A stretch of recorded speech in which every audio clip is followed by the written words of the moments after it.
in Indianapolis for the NFL Combine. Sean Payton and George Paton just spoke for 30 minutes about the Denver Broncos. And if you don't have 30 minutes, here's the TLDR. Here's what you need to know from what they said. First off, all about the quarterback situation, and we are going to have an answer at quarterback, what they're doing with Russ in the next 1 to 2 weeks. George Paton and Sean Payton are meeting with the ownership group next Tuesday and Wednesday.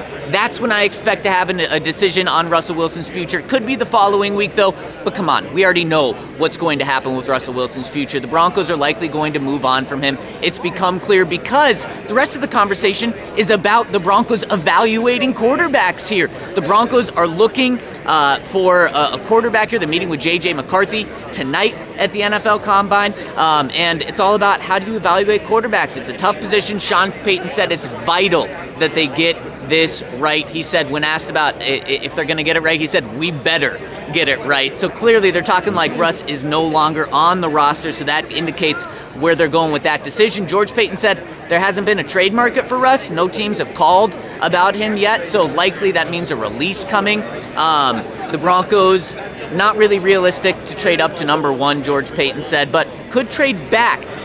George Paton said the Broncos have 12 to 15 highly graded players in this draft. Of course, the Broncos pick at number 12. Other notes from today. The Broncos want Lloyd Cushenberry back, but they like their depth at center. That's key. They like their depth at center. Lloyd could get a very big contract on the open market, but they like their depth. So they want Lloyd back, but they have depth there. Let's see. Pat Surtain's 5th-year option, about as easy of a decision as you can make, George Paton said. They'll look at getting a long-term deal done, but they're not focused on that right now because they're at the Combine. They've got free agency coming up, but Pat Surtain going nowhere. Broncos, interesting. The Broncos were what held Marvin Mims back as a wide receiver. When Sean Payton was talking about him, he said, we love Marvin as a receiver. We held him back, meaning the coaching staff, the scheme. He said Jerry Jeudy plays the same position as him, so that's why Marvin was held back as a receiver. They still like his potential there. George Paton said the Broncos need to be better against the run on defense. He says he likes the defense's young core, but they need to be better against the run.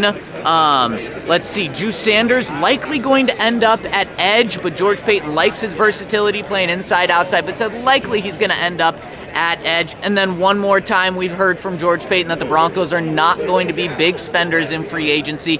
The increased salary cap does give them some flexibility there, more than they had a week ago, but don't expect them to be big spenders in free agency, but they do have flexibility. So that's it. Mostly quarterback stuff with some little tidbits thrown in there.